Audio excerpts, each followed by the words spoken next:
السلام عليكم ورحمة الله وبركاته. ازيكم حبايب قلبي؟ عاملين ايه؟ يا رب كده يوصل لكم الفيديو ده وانتوا في احسن صحة وفي احسن حال.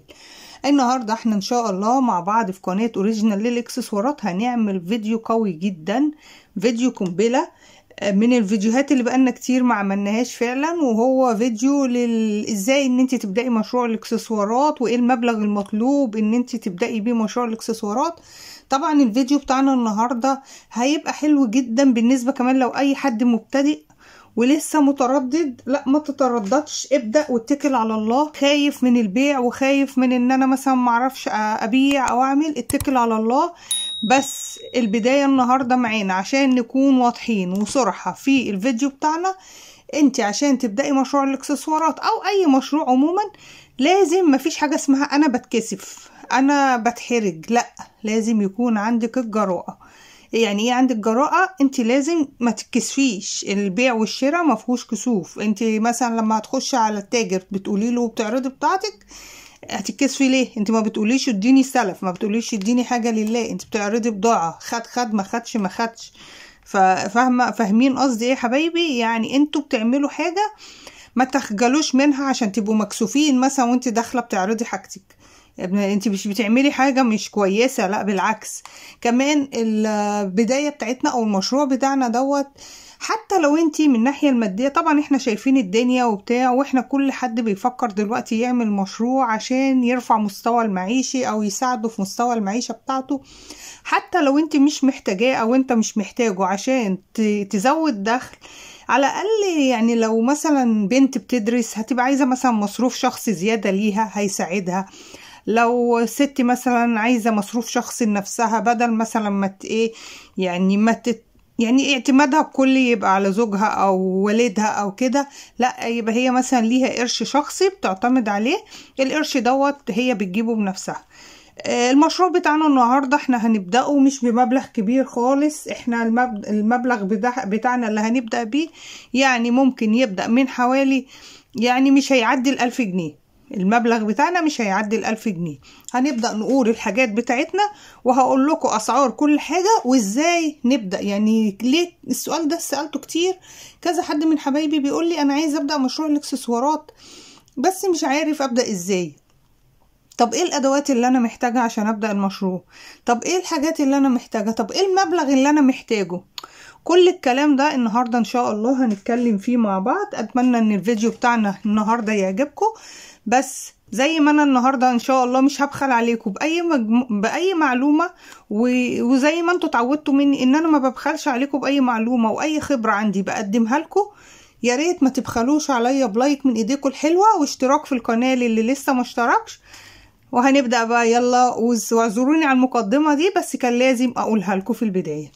في البداية هنسمي الله ونصلي على رسول الله. اللهم صلي وسلم وبارك على سيدنا محمد وعلى آله وصحبه أجمعين. حاجة احنا عشان نبدأ مشروع الاكسسوارات، أنا النهاردة إن شاء الله هقول لكم هتبدأوا إزاي. زي ما اتفقنا هتبدأي بكام، ايه اللي ممكن تبدأي بيه وممكن ما تجيبوهوش اصلا.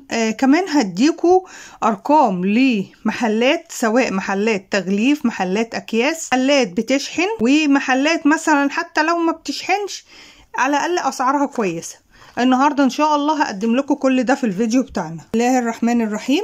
اول حاجة احنا النهاردة عشان نبدأ المشروع بتاعنا، اول حاجة هقول لكم عليها، انتي في البداية خلي ايمانك في ربنا كبير. الثقة في الله. يعني ايه الثقة في الله؟ ان انا بعمل اللي عليا وبسعى يا رب وهعمل المشروع وهتكل عليك.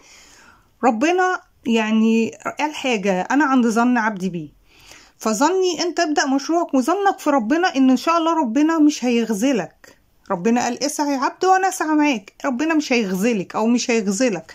يعني ايه؟ يعني انت اسعي او انت اسعى، يعني اعملوا اللي عليكم وان شاء الله ربنا بجد والله هيكرمكم وهيبارك لكم وهيرزقكم. ربنا ما بيضيعش تعب حد. نبدأ بقى نقول بقى ايه هي الخامات بتاعتي. واعذروني والله العظيم انا ببقى نفسي اتكلم معاكم واقدم لكم كل الكلام واقول لكم كلام كتير من قلبي، بس والله بس مش ببقى عايزه اطول عليكم عشان وقت الفيديو. اول حاجه عشان تبداي مشروع الاكسسوارات هقولك مثلا ابدأي، هتجيبي بكرة سلسلة او حضرتك تبدأ تجيبوا بكرة سلسلة زي دي بكرة سلسلة طبعا انا مستعملاها. عايزه اقول لكم انا عملت منها شغل كتير جدا. بكرة سلسله زي ديت فيها 100 متر، في منها الفضي وفي منها الذهبي وفي منها النيكل. ده النيكل تمام. البكرة دي فيها 100 متر، طبعا انا مستعملاها وعملت منها دست ياما. البكرة دي 100 متر بكامل. البكرة دي في محلات بتبيعها حاليا ب175 وفي محلات بتبيعها ب200، حتى اللي بيبيعها غالي بيبيعها المفروض ب220، بس احنا هنقول السعر الوسط اللي هو ب200. على فكرة هي في محل الصفوة ب175. ده النيكل. خلوا بالكم في المفضد اغلى. المفضد هتبقى عاملة 270. لا انتوا خليكوا في النيكل. النيكل حلو جدا وما بيفرقش، بل بالعكس ده انا بيعجبني جدا في الشغل انه بياخد وقت على ما لونه بيغير. تمام. اول حاجة هتجيبوا بكرة زي دي. البكرة بتاعتكم هتبقى عاملة كام؟ زي ما قلنا هتبقى عاملة من 175 ل 200 جنيه. تمام. تاني حاجة بقى هنجيبها وهي كيس الاقفال. كيس اقفال زي ده. الكيس ده فيه كام قفل؟ فيه 1000 قفل. 1000 قفل. في 1000 قفل. بكام الكيس ده؟ ب180 جنيه. عايزه اقول لكم كان وصل في فتره ل 300. الحمد لله وبفضل الله اليومين دول ب180 جنيه في محل الصفوه. معرفش في حاره الميزان بكام، بس يعني اعتقد انه مش هيعدي ال200، بس احنا هنتكلم ان هو ب180 زي ما احنا عارفين، لانه سعره بقاله شهرين او حاجه ب180. تمام. يبقى هتحتاجوا كيس اقفال زي ده كده ب180 اهو. كيس اقفال بكام؟ طبعا انتوا خدوا، يعني انا هبقى خليكم تاخدوا سكرين شوت للاسعار ديت بحيث ان انتوا تبداوا بيها تبقوا عارفين. يبقى هتجيبوا سلسله ب175 ل 200 جنيه ده سعرها. هتجيبوا كيس اقفال ب180 جنيه. هنجيب طقم زراديات. في زراديات عريضه وفي زراديات رفيعه وفي زراديات بالقطعه زي ما احنا كده شايفين. زراديات عريضه، زراديات رفيعه، زراديات بالقطعه. العريضه عامله كام؟ 140 جنيه. في محلات ممكن تبيعها ب 150. الرفيعه اللي هي مثلا بتبقى الوانات بتبقى بكام؟ ب120. طب اللي هي بالقطعه ب45. الزراديات بتاعتنا في الغالب هيبقى فيها اهم حاجه المبططه، وهيبقى فيها قصافه مثلا، بس طبعا قصافه صغيره زي كده. هتبقى قصافه كده، ممكن ما يبقاش فيها من فوق كده، يعني ما فيهاش الحته المبرومه، هتبقى قصافه بس. وممكن يبقى فيها واحده بكيرف او واحده مبرومه. انت هتحتاجي الطقم كده مع بعض بكام؟ زي ما اتفقنا قولوا هتجيبوا اللي هو هيريحكم. لو انت ابو ايد رفيعه بيريحك هتجيبه ابو 120. ابو ايد عريضه هيريحك في ايدك هتجيبي ابو 140. تمام. هنعمل ايه تاني كده؟ احنا جبنا الزراديات، جبنا السلسله، جبنا الاقفال. تاني حاجه هنعملها هنجيب ايه بقى؟ هنجيب زرد. هنروح نقول له عايزين زرد. بكام بقى زرد؟ هنجيب زرد ب30 جنيه. هنعمل ايه تاني؟ هنروح نجيب معدن. ده هوريكم الاشكال اللي انتوا هتجيبوها. مثلا هتجيبوا اشكال زي كده، هتجيبوا مثلا الاشكال بقى اللي طالعه ترندات، اللي هو القلب اللي هي الشمس كده، قلب زي ده. طبعا حاجات خفيفه، ما تجيبوش حاجات تقيله. ريشه زي دي، شكل قلب زي كده دوت، هلال كده، فاهمين؟ حاجات اللي هي مثلا شكل الشمس على سحابه بالمنظر ده كده، فاهمين قصدي؟ حاجات مش كبيره وفي نفس الوقت خفيفه. ماشي. طب وهنجيب ايه تاني؟ وهنجيب طبعا انا هقول لكم كل حاجه بتكلم معاكم فيها، وهقول لكم احنا هنجيب ليه ده وهنجيب لا ده هنجيب ليه ده. احنا هنروح نجيب معدن بكام؟ انا جايبه مثلا بصوا شويه معدن زي كده. هنجيب حاجه زي كده بناحيتين. هنجيب حاجه الشكل ده مثلا كده بناحيتين، يعني فتحه هنا وفتحه هنا. تمام. هنجيب الشكل ده مثلا، ده شكل تاني بفتحتين. هنجيب شكل زي ده. هنتكلم في كل حاجة من دول وهنقول ليه احنا هنجيبها وكل حاجة. دلوقتي هنجيب قطع كوينز زي دي صغيرة كده مثلا، او لو في نجوم صغيرة، هلالات صغيرة، فاهمين؟ حاجات صغنونة قوي كده. دي نمنم على فكرة، ده الحجم اللي هو النمنم كده زي ما احنا شايفينه. عارف يعني شايفينه كده صغنن جدا. طيب ليه انت جايبة حاجات صغيرة كده وليه جايبة كده؟ هنقول كل حاجة دلوقتي. هتروحوا تجيبوا معدن زي ده. دول قد ايه؟ دول 150 جرام. بكام؟ هنقول على سعر الجرام ب60 قرش، مش هقول بنص جنيه. سعر الجرام ب60 قرش. بكام؟ ال150 جرام ب60 قرش هيعملوا معاكوا 90 جنيه. نحاول ما نعديش ال100 جنيه. تمام. طب هنعمل ايه تاني؟ احنا كده جبنا المعادن، جبنا الزرط، جبنا كيس الاقفال، وجبنا بكرة السلاسل والمعدات اللي هنشتغل بيها. طب هينفع نشتغل الحاجات ديت ومش هيبقى عندنا ورق واكياس؟ لا. هنعمل ايه؟ هنجيب ورق اللي بنغلف بيه، ورق زي ده كده. تجيبوا الشكل ده. الشكل ده بيبقى رخيص، بيبقى الباكت مثلا فيه 100 واحدة او حاجة كده بكام؟ مش هيعدي 30 جنيه معاكي. يعني انا بشتريه اقل من كده كمان. يعني انا بشتريه احيانا ب20 وب25 والله، يعني حسب المحلات، كل محل بيبيع بسعر. فده 200 واحده. تمام. طبعا مش درجه اولى زي ما انتوا شايفينها، يعني مش A1 كده زي ما انتوا شايفينها يعني كده، بس في نفس الوقت في التغليف هي ما بتبانش، هي مش بتبان، هي حلوه جدا، مش وحشه، مش رديئه. وطبعا ليه انا بتكلم بقول هتجيبوا حاجه زي كده مش غاليه؟ هقول لكم دلوقتي ليه. تمام. اهو احنا هنبدأ مع بعض كل حاجة، وهعرفكم كل حاجة، وهعرفكم تبدأوا ازاي وتعملوا ايه. اهو. تمام. طيب الورقة بتاعتنا مش وحشة ومش بطالة، وسعرها حنين. قلنا هتعمل بين 25 ل30 جنيه. طيب جبنا الورق التغليف. طب فاضل ايه تاني؟ نجيب بقى الاكياس بتاعتنا. هنجيب الاكياس بتاعتنا، ده ربع كيلو. خليكم في الاكياس بتاعت التغليف الصيني، سيبكم بقى من الاكياس اللي هي القديمه اللي هي كانت بتبقى شفافه، اللي هي بتبقى شفافه كده وكلها شفافه زي ده كده. يعني كنا الاول بنجيب الاكياس كلها وش وظهر الشفافه زي دي. لا دلوقتي بقى اكياس الذهب الصيني زي دي كده. دي حلوه قوي، بتظهر القطعه بتاعتك بجد، بتبقى حلوه في الشغل، وفي نفس الوقت هي مش غاليه. هو الربع كيلو يعني الكيلو بتاعها ب180 جنيه، ليه 200 جنيه؟ في ناس ممكن تبيعها ب200 جنيه، هنقول ب200 جنيه. انت هتجيبي الربع كيلو بكام؟ ب50 جنيه. يعني احنا هنبدأ بايه؟ بربع كيلو ب50 جنيه. بقى فرعين مرمر زي دول، طبعا مش الالوان دي. انا الالوان دي الصراحه انا ما عنديش فروع بس اليومين دول، والصراحه ما نزلتش العتبه بقالي فتره. انا بس جايباهم عشان اوريكم مقاس الفرع المرمر قد ايه، وهيعمل معاكم شغل كتير جدا. ده فرع المرمر، تانية 4 كده زي ما انتوا شايفين. هتجيبوا فرعين مرمر، دول فرعين كده اهم، اللهم بارك، حجمهم حلو جدا، هيعملوا معاكم شغل كتير جدا. ماشي. هتجيبوا فرعين من ده. الفرع بكام؟ ب15 جنيه، وفي ناس في المزين بيبيعوه ب12، وفي ناس بتبيعوه ب13. تمام. بس انا هعرضه لكم وهقول لكم على 15 جنيه. تمام. يبقى الفرعين ب15 جنيه الواحد، عاملين الاتنين كام؟ عاملين الاتنين 30 جنيه. اهو فرع المرمر عاملين الاتنين ب30 جنيه. تمام. هنعمل ايه تاني؟ هنجيب فرع كريستال. انا ما عنديش الصراحه فرع سليم على بعضه مقاس 6. هنجيب فرع كريستال مقاس 6، مقاس 8، مقاس 6 مش هيفرق، يعني اللي انت حباه في الشغل مش هيفرق. بس الصراحه انا الفرع دوت مفكوك معايا. بصوا اهو الفرع بتاعه بيبقى عامل ما بين 6 جنيه، وده بقيه الفرع على فكره اهو، حلو بردك وهيعمل شويه شغل حلوين.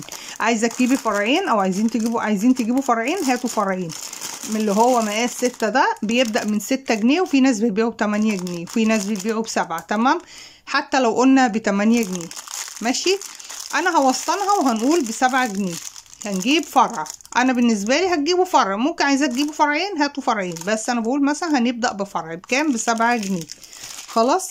يبقى احنا جبنا خرز، جبنا زرط، فاضل لنا نجيب ايه؟ نجيب مسمار من ده مسمار مفتوح مقاس 1.5 سم.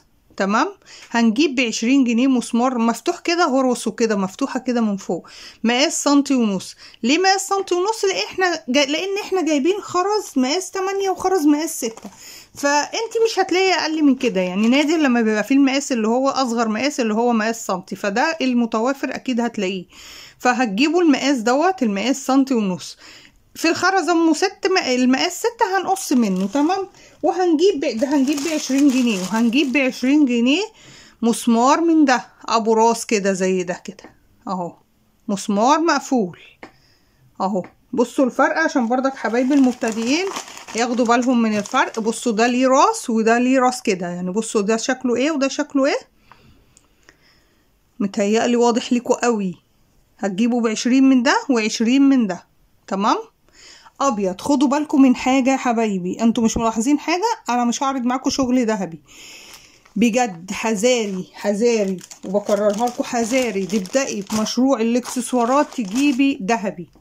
الغلطة دي انا غلطتها والله، لحد دلوقتي في خامات عندي في رميته، في خامات عندي والله يمكن بالربع كيلو ذهبي، ومع ذلك انا صعبان عليا ارميها، مع اني ما ينفعش استعملها بس صعبان عليا ارميها فركنيها. بدأ المشروع من بقالي كام سنة، بقالي 4 سنين تقريبا او 5 سنين بجد والله، وصعبان عليا ارميها ومعايا لحد دلوقتي. ليه؟ كل ما اشوفها افتكر الغلط اللي انا وقعت فيه، فممكن حطها اعاقب نفسي مش عارفه، المهم يعني هو كده. فبجد حذاري، ونصيحه من اختي ليكو، بجد بلاش شغل ذهبي في البدايه، بلاش شغل ذهبي.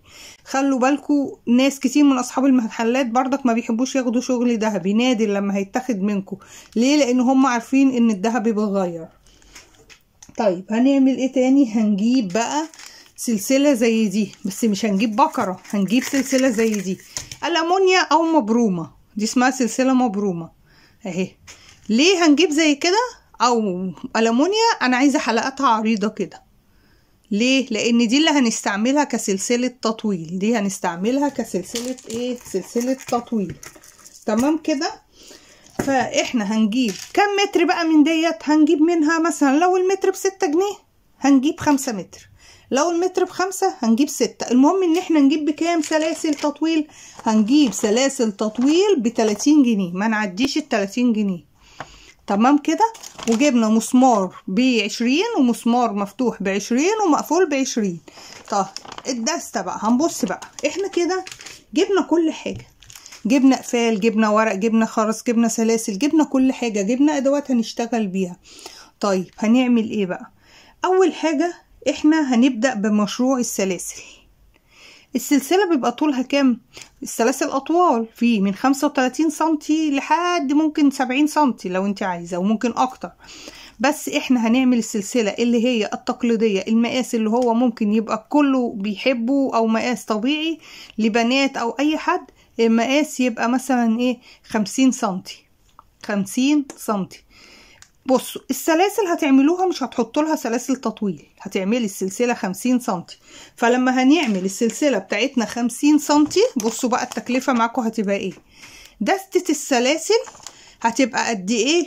ما هي 50 سنتي، يعني ال6 متر هيعملوا لك كام؟ 12 سلسلة، يبقى ال6 متر هيعملوا لك قد ايه؟ دستة، صح؟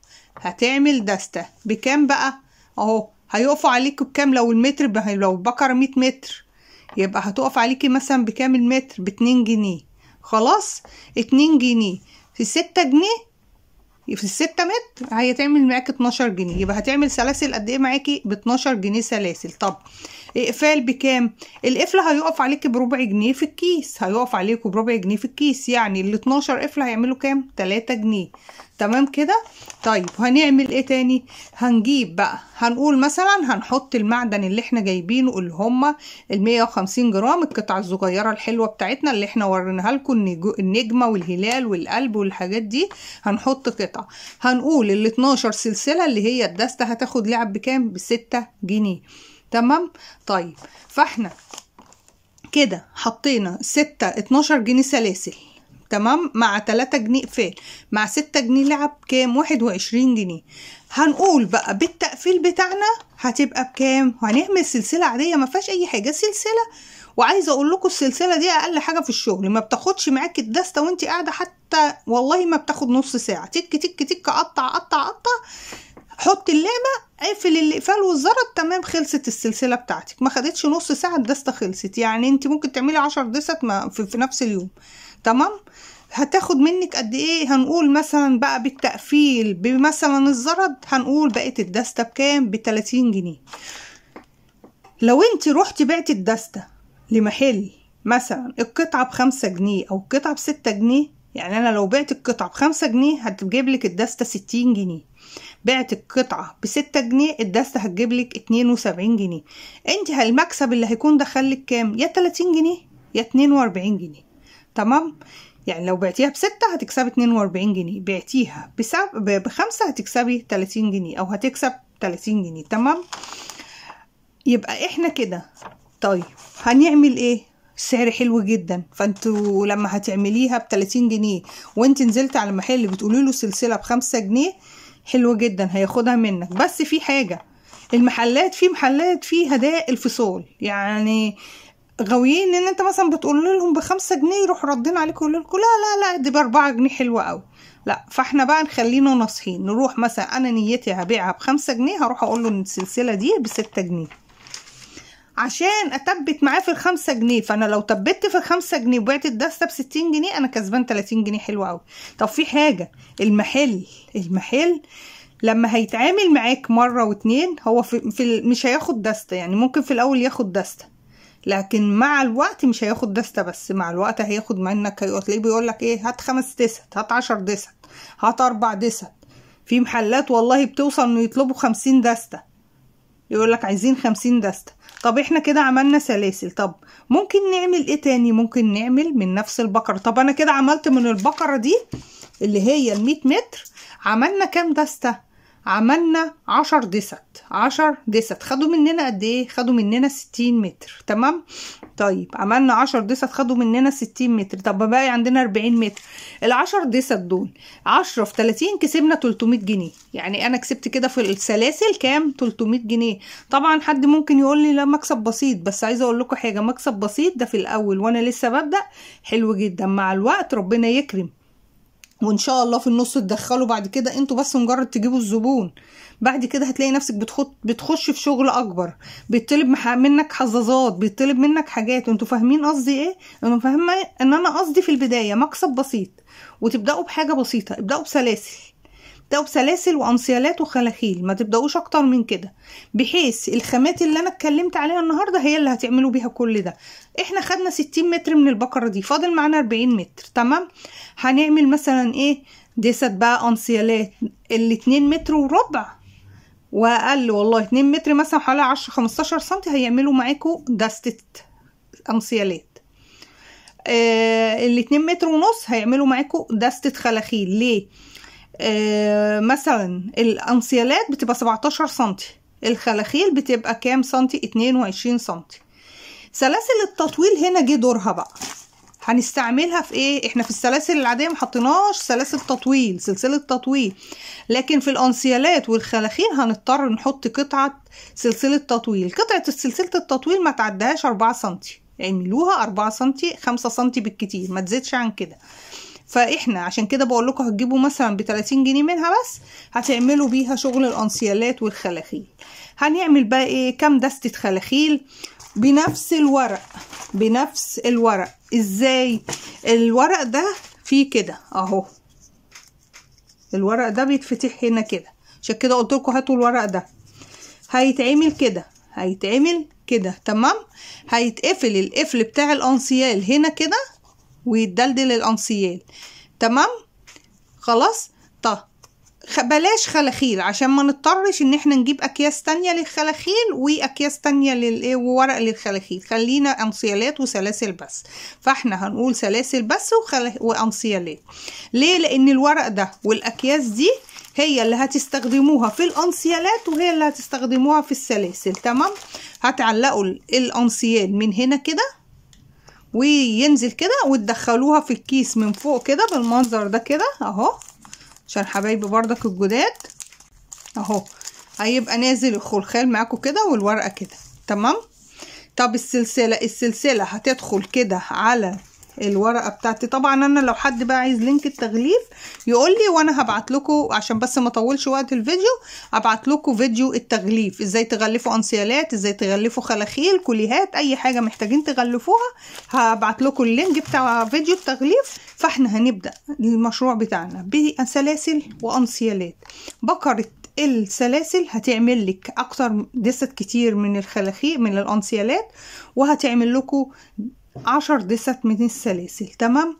بجد المشروع هيبقى حلو جدا. انت ممكن تفكوها شويه مثلا وتجيبوا لكم في النص مثلا فرعين رابر او 3 فروع رابر كده، برضكم تستعملوها على المسمار بتاعكم. خلاص. طيب المشروع بتاعنا مكلفنا قد ايه؟ المشروع بتاعنا الحاجات اللي انا قلتها مكلف 826 جنيه. طبعا مفيش مشروع هيبدأ اقل من كده. حلو جدا جدا. يعني انا هبقى بقى يعني هحاول اوضح لكم الورقة بعد كده عشان تعرفوا تاخدوها سكرين شوت، عشان تعرفوا تجيبوا ايه بالظبط. تمام. بس انا هوريكم بس حاجة. طبعا انا قلت لكم هوريكم النهارده اسامي محلات بارقامها وكده خلاص. وبعد كده في النهايه هحط لكم الورقه عشان تاخدوها سكرين شوت زي ما اتفقنا. هنبدا كده بكام؟ ب 826. لو انتوا حابين تزودوا بقى شويه خرز، شويه تحابيش، شويه حبشتكنات، حاجات كده رابر مش عارف ايه، هتوصلوا لل1000 جنيه بتاعتكم. طب لو احنا مثلا بنشحن، يبقى لما هنشحن ممكن توصل لل1000 جنيه برضك مصاريف شحن ومش عارف ايه. هوريكم بقى ايه هي. اول حاجه عندنا محل الصفوه. محل الصفوه ده اهو رقمه، الارقام بتاعته اهي حبايبي زي ما انتوا شايفينها. الافضل تتصلوا على الرقم الارضي، الافضل ليكم تتصلوا على الرقم الارضي. تمام. محل الصفوه طبعا انا صورت فيه اكتر من مره ووريته لكم، وده العنوان بتاعه. هو بيشحن بس للاسف ما بيشحنش الا بمبالغ كبيره.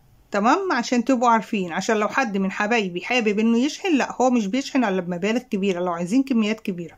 لكن لو انت حد مبتدئ طبيعي هو مش هيشحن لك، فلا تتعب نفسك شويه وتروح المشوار بتاع حاره اليهود دوت بتاع محل الصفوه، هتشتري منه اللي انت عايزه. تمام.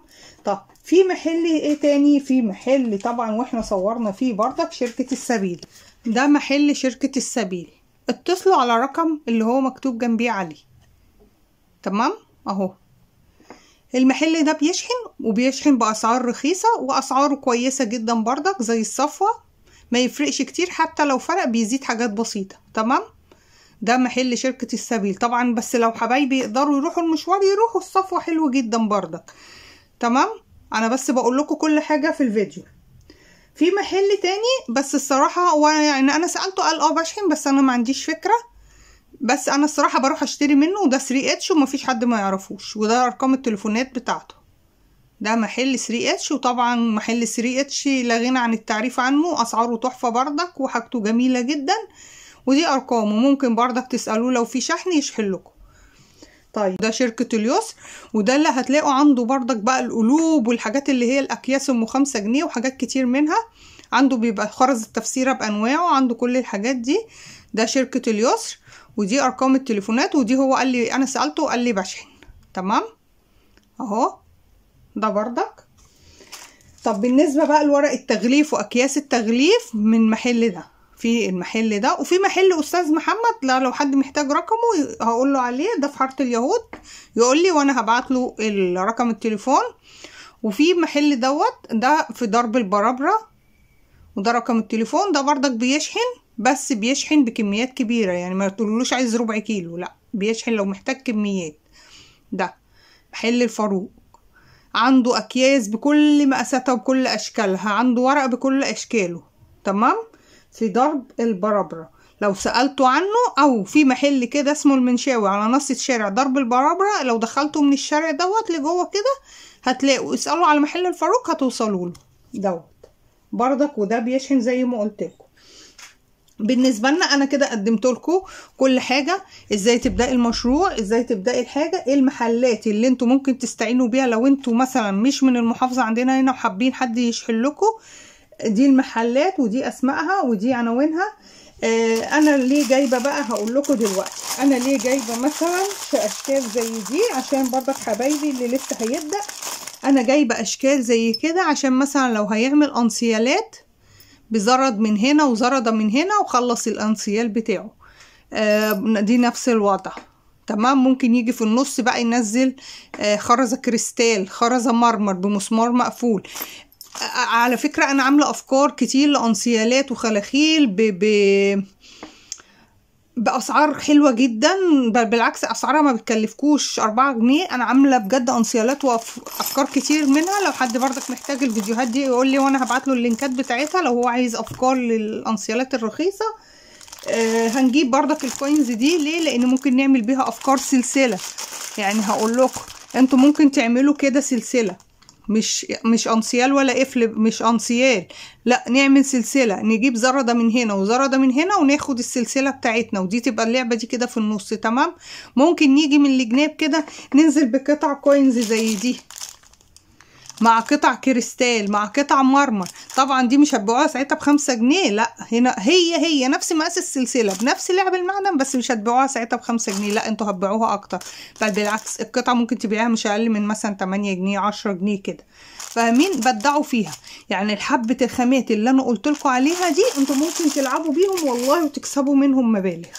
بس بجد والله يعني انتوا خلوا عندكم صبر وخلوا عندكم ثقة في الله ان شاء الله ربنا هيبارك لكم وان شاء الله ربنا هيرزقكم. كمان في نصيحة، ما تتكلوش على بيع المعارف.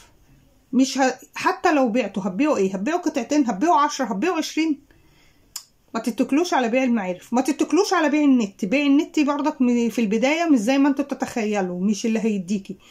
انزلوا للشارع، انزلوا المحلات، بجد نصيحة، انزلوا المحلات. هو ده اللي بجد هو اللي هيكسبكم وهو ده اللي هيكبركم. المحلات هي دي اكتر حاجة هتكبركم. اهي الورقة بتاعتنا. زي ما بقول لكم انتوا لو حبيتوا تاخدوها سكرين شوت، يعني خدوا الجزء اللي فيه الورقة ده سكرين شوت وكبروها. يا ريت النهارده كنا وضحت لكم كل حاجه خاصه بالمشروع بتاعنا، ومعلش لو انا تقلت عليكم بجد والله او طولت، انا غصب عني، انا عايزه اديكم كل حاجه واقول لكم كل حاجه.